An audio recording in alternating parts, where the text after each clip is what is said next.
Most of us will hit a point in our lives where we evaluate who we are and what we're doing. Are we happy with our job? Is our career a reflection of who we are?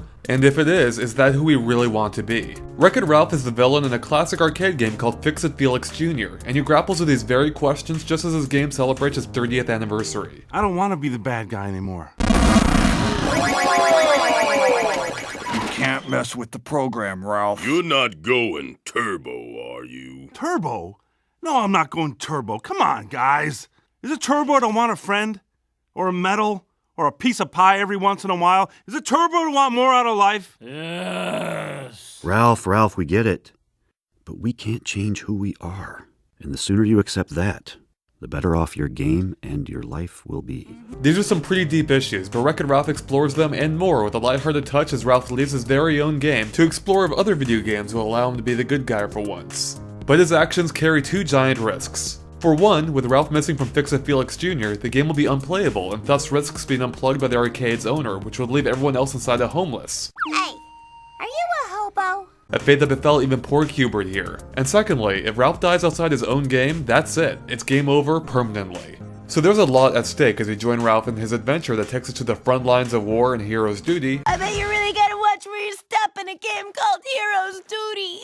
And then to the candy-coated racetrack of Sugar Rush. Sugar Rush? Watching the classic old-school Ralph trying to cope in the modern and mature world of Hero's Duty brings some of the movie's best laughs. It's make your mama's proud time! I love my mama! And this is where the movie is at its best, when we're exploring all these different video game worlds and meeting new characters at a breakneck pace, right alongside Ralph. And jokes are delivered at a similarly rapid-fire rate, and most of them are really quite funny, especially if you're at all familiar with video games as a medium which it so often pokes fun at.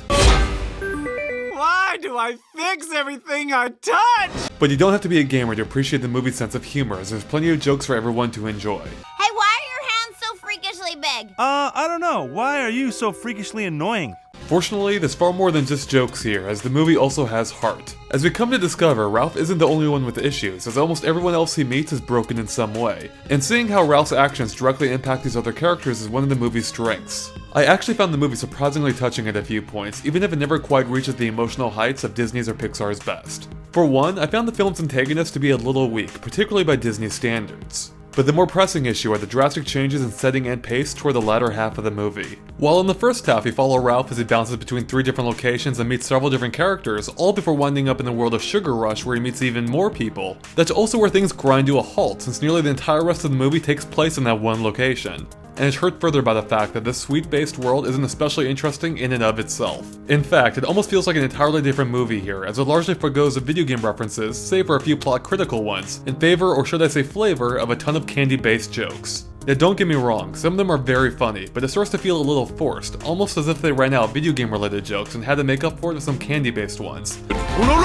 It doesn't quite mix and feels out of place. But despite this, the first half of the movie has enough charm and wit to almost make up for it. I especially love the logic and presentation of Game Central Station that serves as the central hub for traveling game characters, which is actually just a power strip that all the arcade machines are plugged into. Seeing it for the first time, along with all the real-life video game characters that we all know and love, seriously gave me chills. Wreck-It Ralph is the Who Framed Roger Rabbit for video game characters. I only wish the movie didn't slow down so much in the second half so that we can see more of them. But all in all, Wreck-It Ralph is a good movie with an especially strong first act. It's funny, it's charming, the characters are compelling, and it has heart.